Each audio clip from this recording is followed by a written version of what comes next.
Good afternoon. It's Wednesday, the 13th of December 2017, just after 1 o'clock. Welcome to UK Column News. I'm your host, Mike Robinson. And joining me today is Alex Thomson from Eastern Approaches. Welcome to the programme, Alex. Thanks, Mike. Very snowy on the ground here in Holland, and I gather it is in most parts of Britain as well, so we've got a bit of an early winter snap here.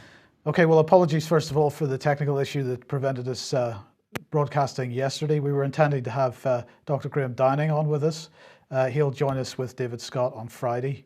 Now, so Alex, thanks for coming. We're going to start off with, with Devon and Cornwall Police, because apparently the best thing to do is to patrol key locations, they're saying, and events over the festive period and the New Year with the support from armed officers. So officers will be visibly carrying long armed weapons, i.e. machine guns, to help offer further security and reassurance during this busy time of the year, as well as having support from our dog unit.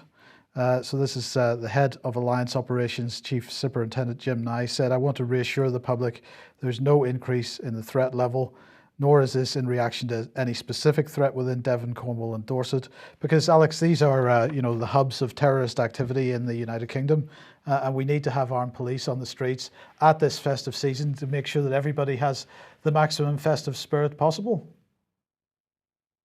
Well, it's a bit odd, Mike, I have to say. I mean, allegedly, this massive terrorist threat comes from certain Muslim and Asian communities, which are notably thin on the ground in the West Country. For our foreign viewers, we're talking about this Southwest Peninsula, deep into it as well, the bottom of that Southwest Peninsula of Britain, which is known for being very white and largely middle class and rural. So I really don't see what the threat is. Someone in the chat box is suggesting that Santa is now an SAS soldier. That's not really far wide of the mark, I'm afraid, these days. You know, we're having people saying that a lot of children will never be able to get to see a Santa in a grotto without him being flanked by policemen with rifles and carbines. It's a sad indictment of modern British society, I think. Right, let's get on to more serious issues. Now, on Monday, the European Council ratified Permanent Structured Cooperation on EU Military Unification, that's PESCO, with now 25 member states participating. If you remember, the 23 member states signed the initial declaration, and they have now been joined by Ireland and by Portugal. And Alex, this issue of Ireland joining PESCO is pretty controversial. A number of things have been going on in Ireland, and the angst within the political community in Ireland is ramping up over this, because the government in Ireland didn't give Irish MPs too much opportunity to discuss this. In fact, they gave them a whole 24 hours notice that Ireland was going to join. There is an Act of Parliament in Ireland which requires a vote in the Dáil for this approval to be given. But one TD that I have seen commenting on this has said that in fact in 2009 there was a constitutional change in Ireland which should have prevented Ireland joining PESCO. So the situation in Ireland getting quite heated. There was a vote and there was a majority which passed it, which means Ireland has now joined. But it looks like potentially Ireland is looking at this as becoming a bit of a constitutional crisis. A very severe one, Mike. Ireland has got a complicated constitutional history, and it embodies in microcosm how the European Union has ridden roughshod over countries' constitutions. Ireland has a common law constitution together with Britain and to some extent Malta as the English-speaking countries in the Union. And since it became a republic in 1949, although it already had a constitution before then, Bunreacht na hÉireann, it has always sought to chart a course of neutrality, not joining NATO, leaving the Commonwealth, and really being as neutral as Switzerland, Austria and Finland, although the latter two have also been dragged into the EU these days, and Finland and Sweden increasingly cooperate with NATO. So you've already got in Sweden an example of an EU country which is constitutionally neutral and unaligned, yet effectively in the EU-NATO blob. Ireland is a more extreme case because of the sensitivities of the border, the troubles, the long struggle in Ireland for constitutional independence.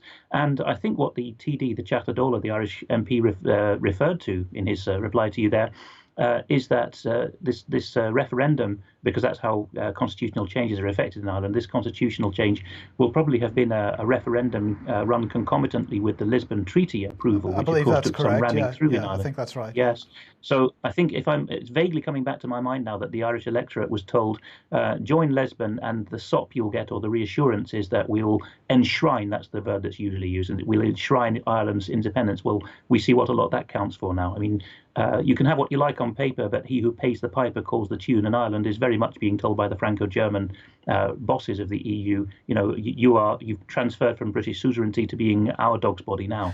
Well, speaking of Franco-German suzerainty, let's have a look at this. This is from GermanForeignPolicy.com. So EU military unification now a reality as far as they're concerned?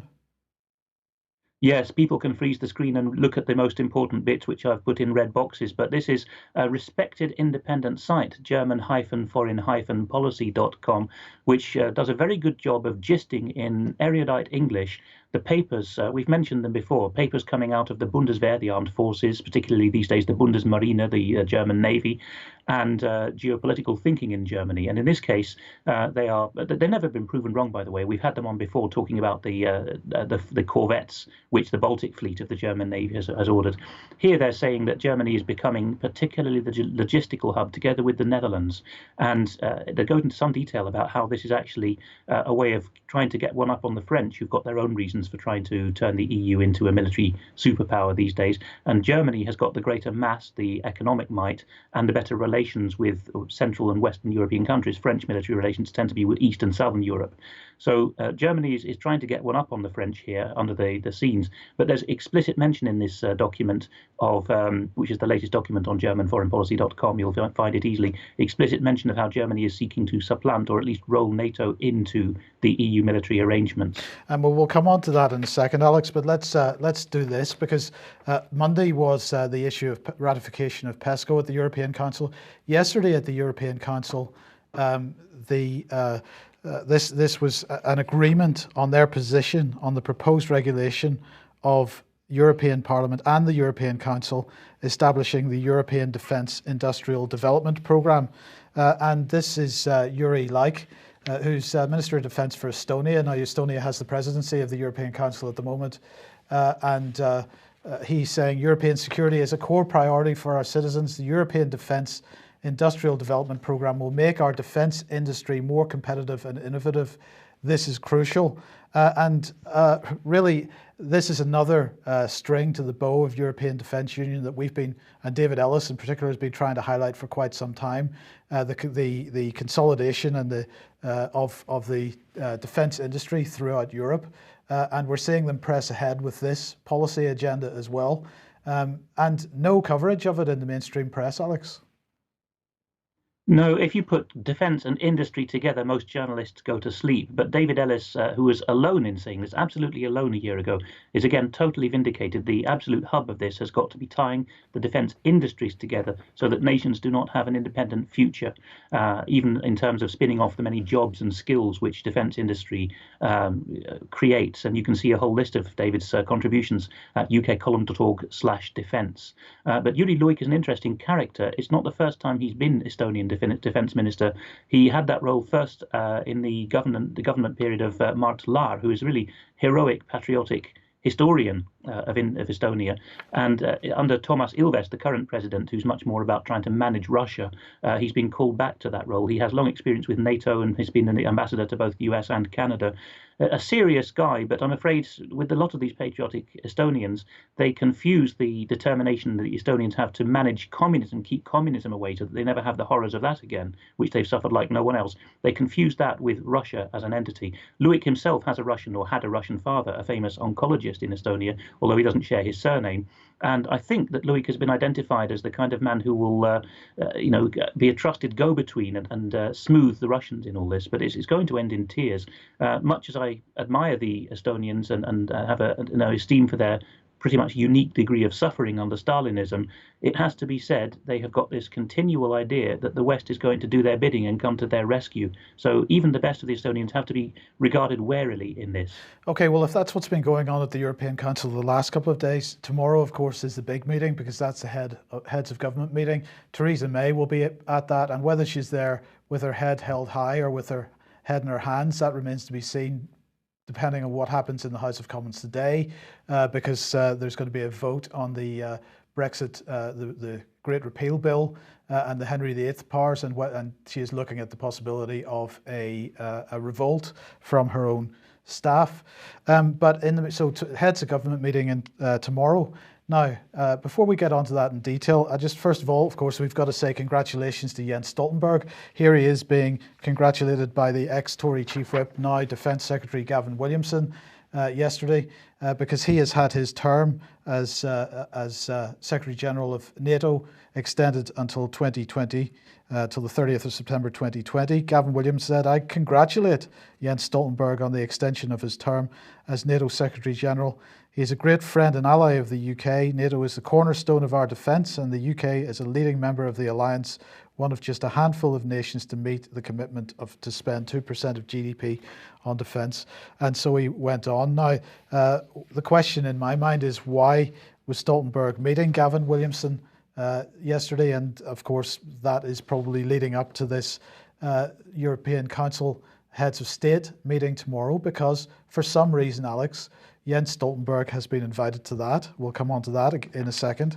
So he is attending that. Now, this is Heads of State and Government meeting. So does that mean that Jens Stoltenberg is the head of a state now? Is that what NATO is becoming? This is an interesting question.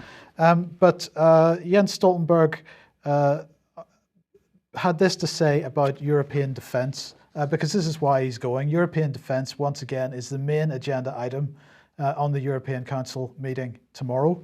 And Jens Stoltenberg will attend, and the point he's making at the Berlin Foreign Policy Forum here is cooperation, not duplication. This is with regards to the joint operations between NATO and the EU. He is making the statement quite clearly that there will be no duplication of effort, that European military unification will act in cooperation with NATO and won't duplicate its function. So he has made this statement in an interview with the Berlin Foreign Policy Forum over the last couple of days. He is going to be there attending the European Council meeting tomorrow. And in that interview, he says, "It is also essential that NATO and the European Union cooperate more closely. Duplication is a luxury we cannot afford. The EU and NATO are now implementing 42 concrete proposals to cooperate further." So, Alex, I've said this before, but it's a really important point that anybody that is skeptical about EU military unification seems to miss, that most of the countries that have joined under PESCO to join this EU military structure are already members of NATO. And NATO is not having this cooperation discussion with those as individual nations. NATO is having discussions with the EU as a separate body and a separate organisation with its own military. And that has to be the point that people are getting. When Britain says that NATO is the key sort of mechanism for international operations of the British military, as NATO and the EU are merged, then it sort of becomes a moot point as to which organisation we're actually cooperating with. It's an entirely academic question in the end, Mike, because Britain in particular has got fewer and fewer units to deploy. I see the latest is we've sent an RAF unit alongside the Albanians in some kind of defence exercise. But you know, the same chaps with the same cap badges are going to be doing the work. I think that applies to all of the EU and NATO member states, with the possible exception of France and Germany, which maybe still have the bulk of infantry and artillery, that they can choose what to send where. But for the rest, it's an entirely moot point, as you say. But again, it's Berlin where Mr. Stoltenberg has said this, and it's as the German foreign policy summary indicates, this is at the moment a swing of the German state, the German apparatus, because once you have a unified armed force, you want to throw it against something, at least defensively, if not aggressively. And for the French, that is, as it has been since the loss of the empire with Dien Bien Phu and Suez going the wrong way. For the French, it's always been the idea of Eurabia, a Mediterranean Europe with France in control and the naval aspects, and that's why they're interested in the Balkans and Cyprus and Egypt these days. For the Germans, it's the old competition between the German elite, and not the people, but the German elite and the Russian elite, as to who gets to control the manpower and the resources of the limited sovereignty countries in that horrible buffer zone in between. Horrible in the sense of fate is against them when Germany and Russia turn against them. Germany at the moment is saying, we will have this lot. And the two Western European countries that suffered the most from the last German occupation are Norway and the Netherlands. Okay, they provided a lot of SS fighters. That's an unfortunate truth. But they starved to death. They died in slash and burn policies and in torture and in forced labor. This is within living memory, that people were refugees in their own countries in Norway and the Netherlands. And now we have them leading the charge with the Germans. It's very odd. Okay, well, something else which has been going on, of course, is NATO expansion. So a series of declassified documents have been published by the National Security Archive. This is George Washington University. And these were published yesterday. It's called NATO Expansion, What Gorbachev Heard. Now, according to these documents, US Secretary of State James Baker's famous "not 1 inch eastward" assurance about NATO expansion in his meeting with Mikhail Gorbachev in 1990, in February 1990, was part of a cascade of assurances about Soviet security given by Western leaders to Gorbachev and other Soviet officials throughout the process of German unification in 1990 and 1991. And it goes on to say that the first concrete assurances by Western leaders on NATO began in January 31st, 1990, when West German Foreign Minister Hans-Dietrich Genscher opened the bidding with a major public speech in Tutzing in Bavaria on German unification. And it goes on to say that the US Embassy in Bonn informed Washington by cable that Genscher made clear that changes in Eastern Europe and the German unification process must not lead to an impairment of Soviet security interests. Therefore, NATO should rule out an expansion of its territory towards the east, i.e. moving it closer to the Soviet borders. And that cable also noted that Genscher's proposal to leave East German territory out of NATO military structures, even in a unified Germany in NATO.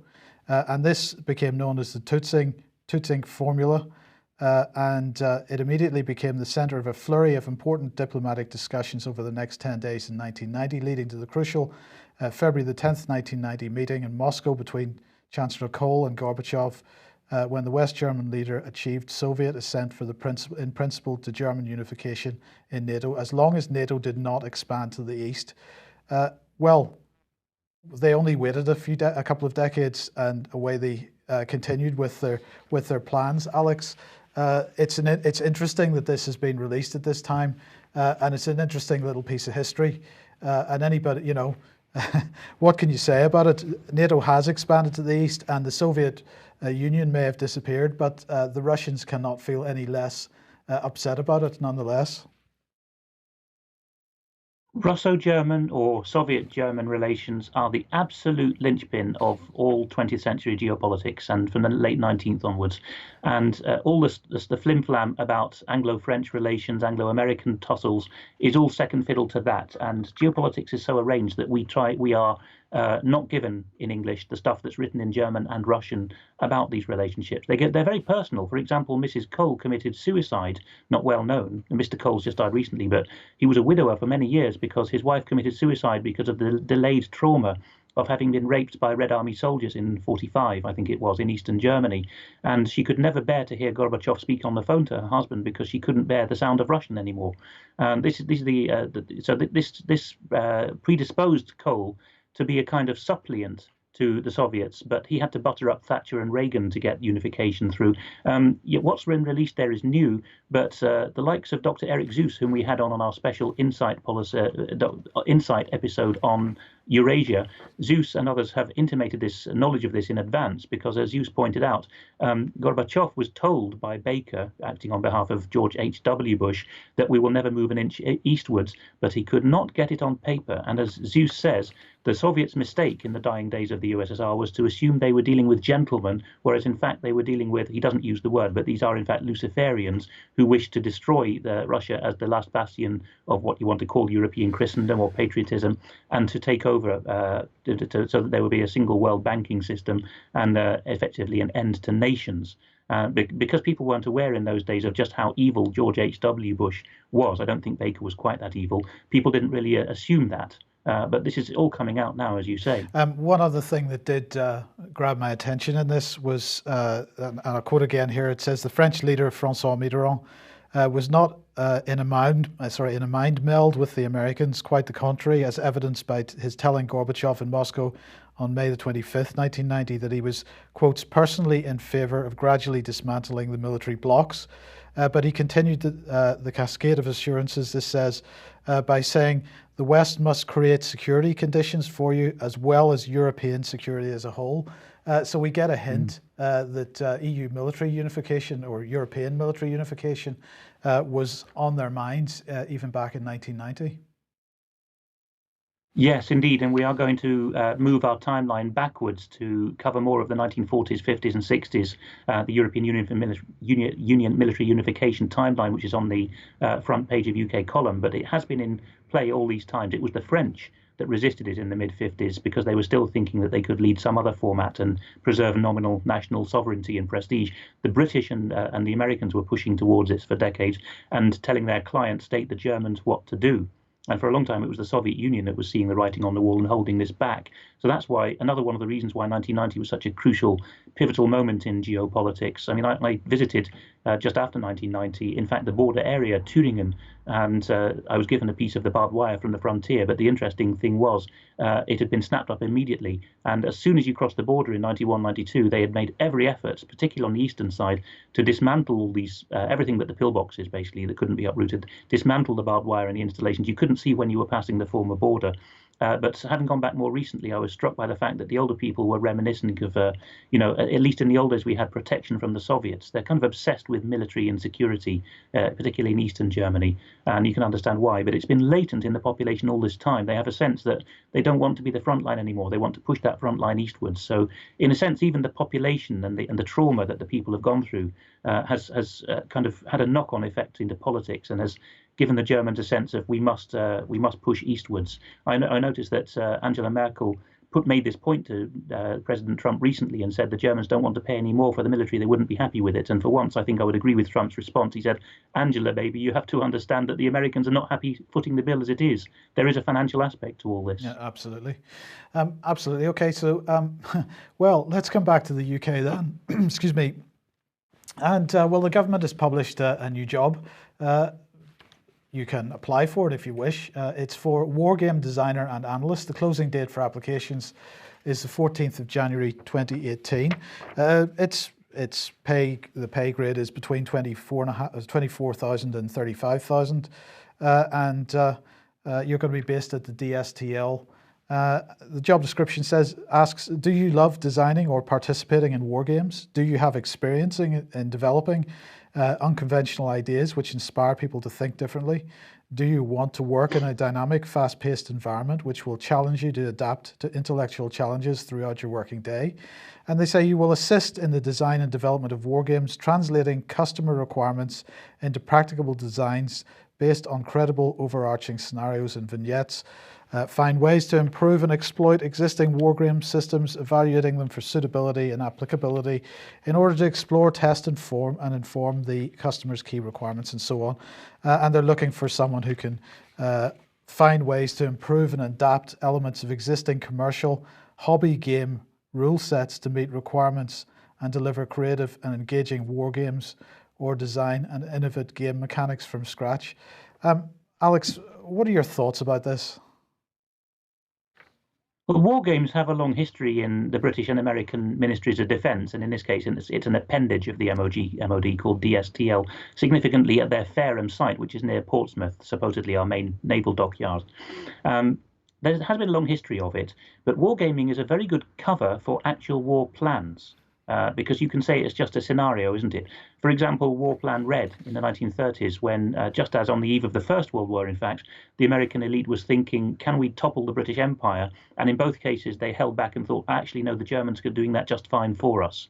And the same is going on now, but with the Russians in play, I think. And at the back of this is someone's planning for Europe to be knocked out, for which see our Joel Skousen interview, Europe to be knocked out and have its economy taken over by a Eurasian blob, which may in fact be more deserving than what's left of the Anglo-Zionist blob. But it's a well thought out way of planning advanced scenarios in which continental players in the good old British tradition are got to nudge and to start something off. And of course, the knack in this is to try to get away with it, because if you can have it pinned on you that you started a third world war, Russia will be utterly ruthless because its survival is at stake. And I'm afraid all this ends up with something a lot more serious than games. It ends up with nuclear bombs. And we can only hope that if it gets that far, it will be on remote military targets. There's some suggestion, in fact, that the London establishment already suspects, or some of the elite players in it who are in the cabals, they know that that's the likely outcome if they keep prodding. And that may be why they've moved all the naval and nuclear things up to Faslan, because who cares about Scotland getting nuked?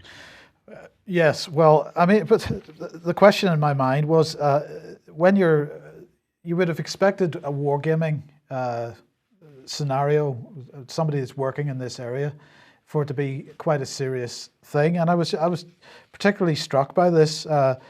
We are looking for someone who can help find ways to improve and adapt elements of existing commercial hobby game rule sets to meet requirements. I mean, is this something that is common for the defence planning to be based on hobby game rules? No, there has been a recent tradition for GCHQ to take some of its code crackers from the gaming and hacking world. And NSA's done that for longer. It's kind of taking the black hat off a hacker and putting him on the good team, as it were. But the military, and particularly wargaming, always used to be done by mustachioed colonels and air commodores and the like, with quite some reserve behind them. But the profile and the salary for this job, and the mention of talking to commercial gaming, suggests they want someone in their mid-20s, if not younger. And that is really very dangerous, because then the person is putty in your hands and has usually quite a naive view of the world and will swallow the idea that the Russians are evil and out to get us. So effectively, you'll be a toy in the hands of some think tank or cabal. Indeed, I think that was my concern as well. So thanks for that, Alex. Now let's move on to corruption. We're going to start off with Jean-Claude Juncker, who is in the Express today. He's been dragged into, as they say, a perjury and phone tapping scandal. The president of the European Commission faces accusations that his officials gave inaccurate information under oath during an investigation involving an alleged wiretap more than 10 years ago when Mr. Juncker was Prime Minister of Luxembourg. Last Monday, investigating Judge Eric Schamo began an inquiry into whether officials working for Mr. Juncker falsified key evidence for a parliamentary and then judicial investigation in 2012 and 2013. I would have thought, Alex, that there's a few people probably with their knives out for Jean-Claude Juncker, and maybe this is an opportunity to see the back of him. Yes, well, he has enough skeletons in his closet, and as well as having the nickname Drunker and being begrudged by many because of the slapstick comedy that he makes out of his role. There's other people with more serious knives out for him. This, if I'm not mistaken, is the scandal known in the French-speaking press as LuxLeaks, which has never become very well known in Britain, or it's a spillover from that. But it points out how in the Grand Duchy of Luxembourg, as in many of the smaller European jurisdictions, including Belgium, which, like Luxembourg, has the headquarters of EU and NATO institutions in it, these countries actually have pure Napoleonic law with very few safeguards and a great deal of power in the hands of the main players. And Juncker basically ran Luxembourg as a fiefdom for nearly 2 decades. His family has got some questions to answer about Nazi loot, and Luxembourg as a state, under his tenure as well as before it, has questions to answer about whether they allowed the Germans to cut through by some special deal in both wars on the promise that they would be incorporated into the Reich and not suffer too much damage because they are German speakers. So there's a very dirty mess in Luxembourg. It's one of these countries where you just sense on the streets that the police could lock you away and do anything they want to you, a bit like Switzerland in that regard. They're the countries that claim to have the highest and standards of anti-corruption in the world, but very few safeguards, nothing like the common law checks and balances. So Juncker has got a lot of dirt on him, and he was, of course, boss of intelligence in his role as well, but or had the thumbscrews over intelligence. But of course, he's had to forsake that role to move to Brussels. So he's left his secrets behind, and perhaps even a card index. Who knows? Yeah, indeed. Well, we don't need to worry about corruption because the British government's doing everything about it. Of course, it's run conferences on it in the last 2 years. It's setting up global strategies on corruption. It's now set out the latest aspect of its anti-corruption strategy. They're making the point that £90 billion of criminal money is laundered through the City of London every year. That's according to the National Crime Agency. And so they are now setting up a new National Economic Crime Centre, and that's going to sit within the National Crime Agency. It's going to include representatives from City of London Police, the Serious Fraud Office and the Financial Conduct Authority, the Home Office, the Crown Prosecution Service and HM Revenue and Customs. Their priorities are reducing the insider threat in high-risk domestic sectors such as borders and ports, reducing corruption in public procurement and grants, promoting integrity across public and private sectors, and strengthening the integrity of the UK as an international financial centre. They're also going to improve the business environment globally, apparently, and they're working with other countries to combat corruption. And so on top of this new organisation, Theresa May has announced the appointment of John Penrose MP as a new anti-corruption champion. So that's fantastic news. We're going to go all anti-corruption here at the UK. Let's watch and wait as the City of London is cleaned up by this new body, the new National Economic Crime Centre. I'm looking forward to that. And in the meantime, well, The Guardian and the Bureau for Investigative Journalism have been trying to highlight the issue of corporate spying, and they're saying quite clearly, The Guardian at least is saying quite clearly that big corporates are paying ex-spies, ex-special forces people to infiltrate campaign groups. I would imagine the fracking group, the anti-fracking groups, for example, are a key part of that. Well, this investigation is entitled on the Bureau of Investigative Journalism website, is entitled Inside the Corporate Investigation Business. They say the corporate investigations industry is by its very nature a secretive business, but has recently and reluctantly come out of the shadows. Last year, a private spy, Christopher Steele. Alex, I'm not entirely certain whether Christopher Steele is a private spy. Does anybody actually ever leave MI6? Well, I had dealings with the chap, and I don't think he's of the kind who would ever leave the club, or as the CIA call it, the firm. He's one of those who has the connections and the nefariousness to carry on with it to the grave, I'm afraid. Okay, so they say last year a private spy, Christopher Steele, was forced to flee his home following a leak of a dossier he'd compiled on President Donald Trump. The former MI6 Russia hand had started his own security firm, Orbis Intelligence, and had compiled an account of collusion between the Kremlin and Trump's presidential campaign. I think that's still an alleged account anyway. Trump has repeatedly denied any such collusion. Steele, for his part, has recently reported as saying that he believed 70 to 90% of what was in the dossier was accurate. And so it goes on. Now, some of the companies, they say, even have private military arms, a legacy of Hoover up contracts in post-invasion Iraq or protecting shipping against Somali pirate gangs. Others still have veterans of the nervous 90s in Russia, where blue chip businesses vied with mafia gangs for control of vast swathes of natural resources. It's an industry which could be said quite literally to have skeletons in its closet. Well, I think there's a lot more to come out on this, but you know, where's the line to be drawn in this, Alex? And is this simply a massive privatization of the security services? That, I think, is the profoundest element of it, just like the police and, in fact, the military are being lined up for privatization by the same people who stand to profit ideologically and financially from that arrangement. But there's also an aspect of the security services and agencies in all the English-speaking countries, much like the continent, but it's their own network, the English-speaking ones. They have been out of control and had very little congressional and parliamentary oversight for decades. The US Congress started addressing this in the 70s in the case of NSA, and since about 2000, largely I have to say to credit the old Labour figures for this, there's been more oversight in Britain. But the old networks, particularly the Satanists in the outfit, have never really accepted that. And it's, as Brian Gerry said on a recent show, it's the element of black ops that these guys go off seamlessly into the nasty companies and looting the world for London and New York-based companies, much as Gordon Bowden's network has found the details of. Okay, now I want to highlight this. This is Press TV. I don't like a lot of what Press TV does these days, but I think this particular report on Ms. Zaghari Ratcliffe, the British Iranian who is in prison in Iran, allegedly for attempting to undermine the Iranian government. This particular report, I think, is really very, very good. Now, we've been doing quite a lot of research, background research on this, and I have to say that I haven't, based on the research that we've done, I haven't found anything that I can really criticise in this report, so I do recommend people find it on Press TV. The headline is UK Soft War Against Iran, Case of Zaghari, and watch it, and we'll maybe get to comment on that a bit more in the not too distant future. But the other thing I just wanted to highlight was that if you attempt to search for this on Twitter, people are reporting, because this is clearly being shared quite a lot on Twitter at the moment, but people are reporting that if you try to search Twitter for the tweets that people are making on this, there's nothing to be found, and that certainly seems to be the case when I went looking for it earlier on today.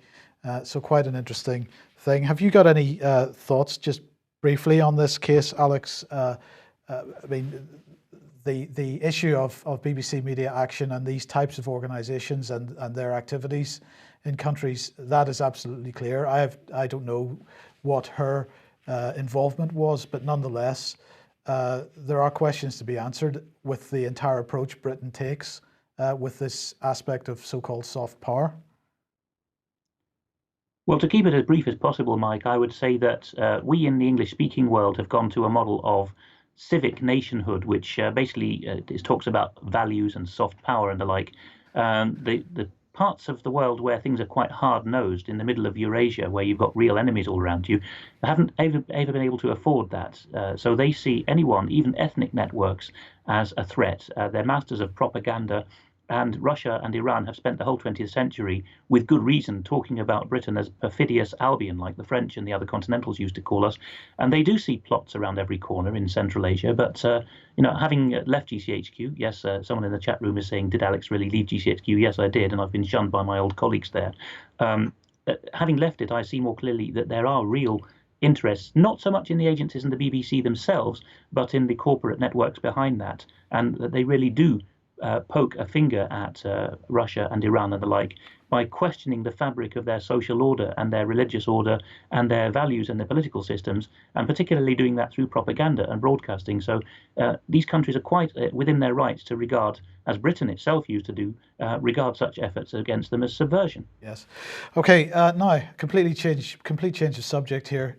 Alex, you're asking, why does Britain favour stranger adoption? This is an article in The Guardian. The headline is adoption and fostering are not the only option. It's time to invest in kinship care.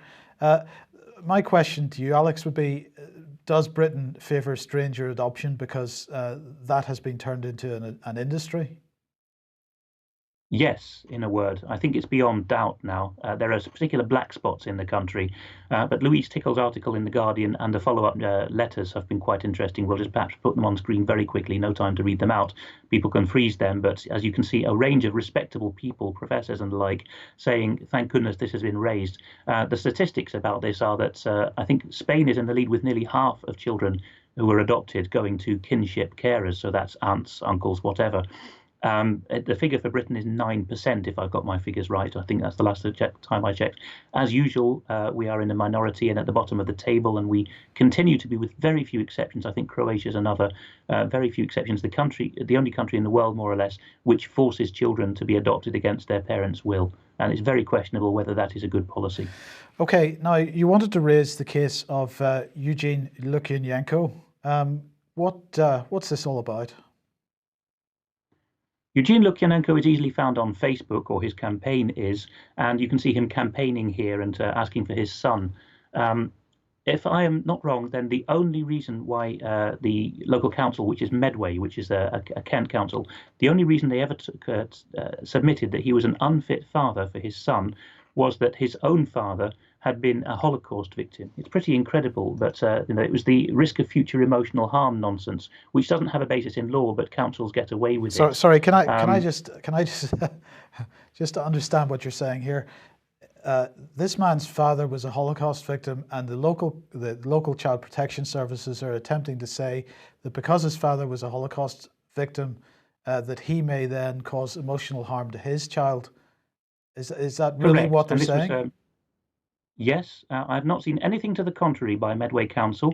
That is what they're saying, that because before Mr. Lukjanenko's own birth, Lukjanenko Sr. was a victim of anti-Semitic prejudice, therefore, and that's ringed there by me.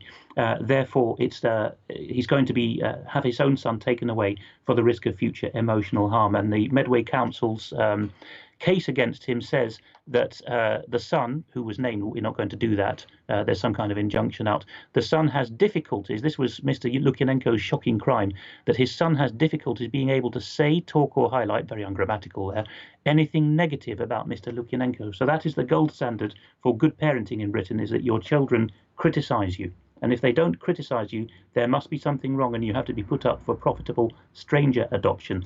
Eugene Lukjanenko is a Jewish man born in Ukraine, and he has Dutch citizenship.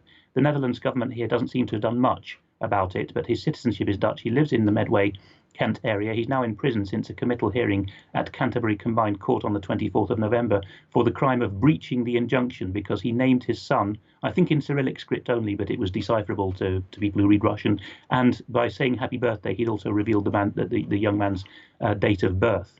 But here is the lady who has been in charge of the case, Anne Domeney. We have instincts for a reason, and if your gut tells you that this is not a good woman, there's probably a reason for that.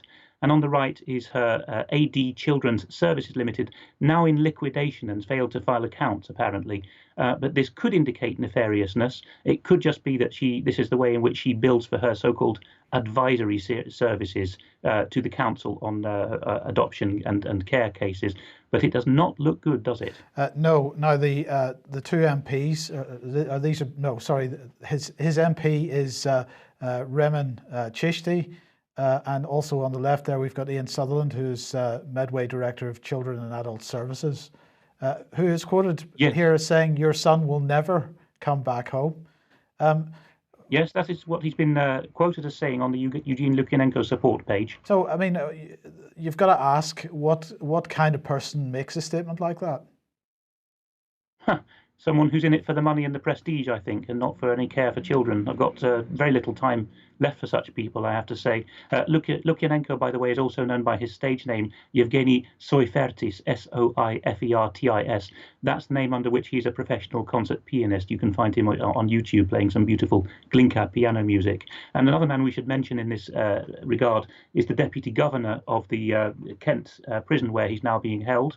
These details are on screen in a moment, but the deputy governor is called Mr. Andrew, I'm sorry, I'm just looking for it here.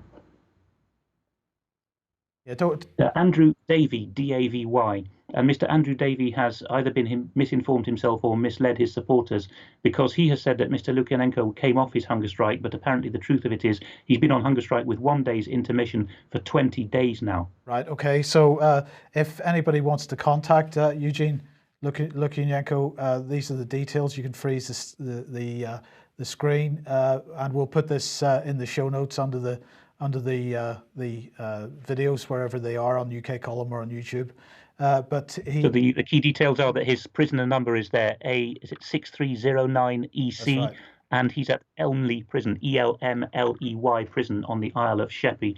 And he said before he was committed to jail for this supposed breach that he would go on hunger strike, not in protest against the sentence, but because of his original demand that there was nothing he'd done which should alienate him from his son. His own parents, or rather his father at least, the Holocaust survivor, lives in Israel with his partner, and there is very limited contact between Mr. Lukjanenko and his father, and none between grandfather and grandson. Okay, well, we'll keep people up to date with that. Now, of course, his MP not doing anything for him, Melanie Shaw's MP not doing anything for her. This seems to be a thread which runs through a lot of cases that we come across. So perhaps it's not unsurprising that MPs have been receiving not terribly pleasant messages. And this is a report out today from the committee, the Independent Committee on Standards in Public Life. And the report is, as you can see there, called Intimidation in Public Life, a review by the Committee on Standards in Public Life. And they say, first of all, I'll quote Lord Bew, who's chair of the committee. He said that this level of vile and threatening behaviour, albeit by a minority of people against those standing for public office, is unacceptable in a healthy democracy. We cannot get to a point where people are put off standing, retreat from debate, and even fear for their lives as a result of their engagement in politics. And of course, this review was set up following alleged abusive comments being made on social media during the most recent general election campaign. Lord Bew goes on to say, this is not about protecting elites or stifling debate. It's about ensuring we have a vigorous democracy in which participants engage in a responsible way, which recognises others' rights to participate and to hold different points of view. Now, the committee advises the Prime Minister on standards of conduct across public life, and it's made a package of what they describe as a package of recommendations to address these threats and intimidation experienced by parliamentary candidates and others. And so they're recommending that government should bring forward legislation to shift the liability of illegal content online towards social media companies. And Alex, I find this is, I'll go through the other points that they make in a second, but this first one, that government should bring forward legislation to shift the liability of illegal content online towards social media companies. Alex, this is unbelievable because the social media companies have not committed any offence. If I commit libel or slander, or if I am abusive to somebody online, that's me that has committed that offence. It's not Twitter, it's not Facebook. And so what the government is attempting to do here, or what this recommendation is attempting to do here, is to put more pressure on social media companies to censor activity on their platforms. There are already laws in place. This is just like Leveson in many ways. There are already laws in place to deal with abusive behaviour or harassment. You do not need to shift the liability onto an organisation that hasn't generated the content in the first place. Yes, at the root of this is the definition of intimidation and also the definition of publication. It's a real stretch, whichever jurisdiction you're in, to say that a social media company has published someone's material by giving them the facility to write their own opinion unedited on it. That is a real blackmail tactic. And we're told by the Silicon Valley people that the reason no one in the world, not even the US, can have First Amendment protections for their speech is because these platforms supposedly operate seamlessly across the globe with no jurisdictional boundaries, and because Germany has thrown its weight around as usual with its government's intimidatory tactics that are standard. And Heiko Maas, the Interior Minister, has said, we have these defamation demands in place, and we will hold you responsible as the publishers company, this is the tech companies, and fine you upwards of 50 million euros a day that you don't take the stuff down. And because of that, Silicon Valley has of course, bowed, possibly willingly, because they don't like free speech either, and has treated the whole world as the same jurisdiction as Germany or the EU. So that's at the root of this. So the next recommendation is that social media companies must ensure that they're able to make decisions quickly and consistently on the takedown of intimidatory content online. And they say that the government should consult on the introduction of a new offence in electoral law of intimidating parliamentary candidates and party campaigners.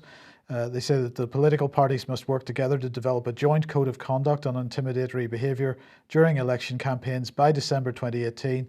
The code should be jointly enforced by the political parties. And finally, they said that the National Police Chiefs Council should ensure that local police forces have sufficient training to enable them to effectively investigate offences committed through social media. And I think that last one is probably the only one that is reasonable, because police, it should be something that the police investigate and bring criminal charges if a criminal offence has been taken place. But putting this on social media companies are already taking it upon themselves to censor free speech. This is giving them additional powers, which I think they have no entitlement to. Correct, and it's also setting up a political caste above us. The common law doesn't recognise parties anyway, but they exist de facto, and now they're being enshrined in statute as a cut above the rest of us by having a special victim category for party workers. These are people with no elected office at all, but party workers apparently have special protections, and not just for a real offence, but for the impossible to prove offence of intimidation, because you cannot prove mens rea, the intention to do the act, with intimidation. It's in the eye of the offended person, isn't it? Absolutely.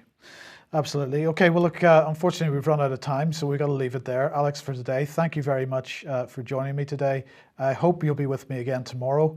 But thank you for joining us as well. We will be back at 1 p.m. As usual tomorrow, and we hope to see you then. Thank you. Bye-bye.